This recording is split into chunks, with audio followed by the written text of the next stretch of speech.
Survivors and advocates of domestic abuse believe a measure before state lawmakers can help protect them from violent partners.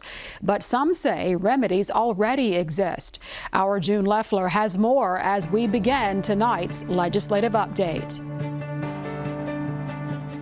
Judges can grant victims of domestic violence no-contact orders. That makes it a crime for a perpetrator to come anywhere near a victim, physically or virtually. But one survivor says her protective order did not stop her abusive ex-husband.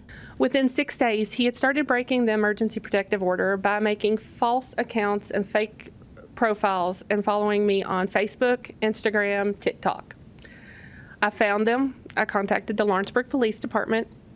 They issued a warrant. He was rearrested. During that time, he sent me a 3-page letter from jail because they let him. He tried to call me from the jail, and my number had to be blocked. And on December the 30th, the Franklin County Jail decided he was a good inmate, and he was released.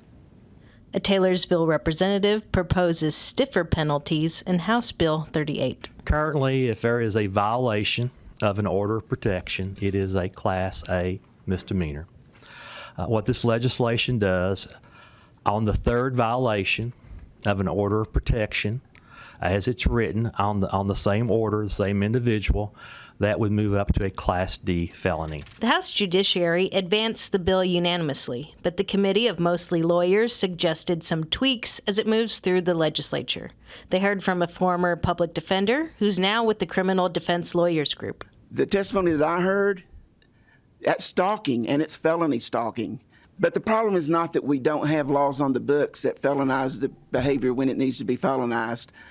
You know, the problem is perhaps not using all the arrows that are already in the quiver. On a separate matter heard in the same committee today, a Republican from Louisville once again proposed compensation for Kentuckians who served jail time for a crime they did not commit. I would like for us, each of us, to put ourselves or our loved ones in their position, because as they sit here today, they are just as innocent of the crime for which they were convicted and served as each one of us are. Johnetta Carr is one of the youngest people to be exonerated with the help of the Kentucky Innocence Project. When I walked into the interrogation room, I thought that if I just told the truth, I would get to go home, which is what I was told. I did tell the truth, that I was innocent. House Bill 206 would compensate exonerees $65,000 for each year they were incarcerated and $32,000 for each year on parole.